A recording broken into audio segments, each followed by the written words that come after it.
ఆసుపత్రుల్లో వైద్య సిబ్బందికి రక్షణ కల్పించాలని డిమాండ్ చేస్తూ పెద్దపల్లి జిల్లా గోదావరి ఖని ప్రభుత్వ వైద్యశాలలో వైద్యులు నల్ల బ్యాడ్జీలతో నిరసన తెలిపారు. ఇటీవలే కోల్కతా ఆసుపత్రిలో మహిళా డాక్టర్పై జరిగిన అత్యాచార ఘటనపై ఆందోళన వ్యక్తం చేశారు. ప్రజల ప్రాణాలు కాపాడుతున్న తమకు రక్షణ కల్పించాలని డిమాండ్ చేశారు. అదేవిధంగా డాక్టర్పై అఘాయిత్యానికి పాల్పడిన వారిని కఠినంగా శిక్షించాలని వారు డిమాండ్ చేశారు.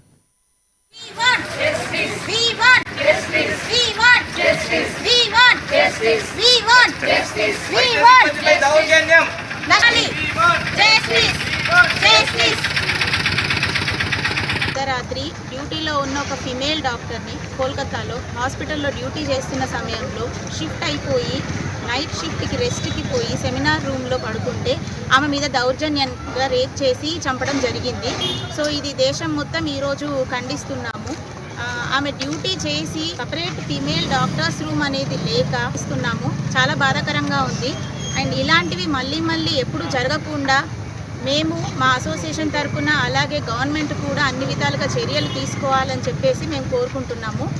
సపరేట్ డాక్టర్స్ రూమ్స్ ఉండాలి, సెక్యూరిటీ ఉండాలి, సీసీటీవీ సర్వేలెన్స్ ఉండాలి, అలాగే ఇంటర్నల్ సెక్యూరిటీ అవుట్పోస్ట్ వాళ్ళు అండ్ మధ్యలో సూపర్వైజింగ్ చేయాలి. డ్యూటీ రూమ్లో ఇప్పుడు సంబంధించిన అన్ని ఐసీయూస్ దగ్గర వార్డ్స్ దగ్గర కూడా కంపల్సరీ కంటిన్యూస్ మానిటరింగ్ సిస్టమ్ అనేది ఉండాలి. సర్వీస్ చేసే డాక్టర్స్ని అటాక్ చేస్తున్నారు, లేకపోతే దాని యొక్క అబ్యూజింగ్ చేస్తున్నారు, ఎగతాళి చేస్తున్నారు.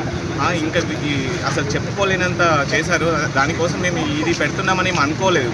ఆ డిమాండ్స్ వేరే చెప్దామని అనుకున్నాం, కానీ అసలు ఒకవేళ ఆ డాక్టర్ పై చేసిన వాళ్ళను కఠినంగా శిక్షించాలి.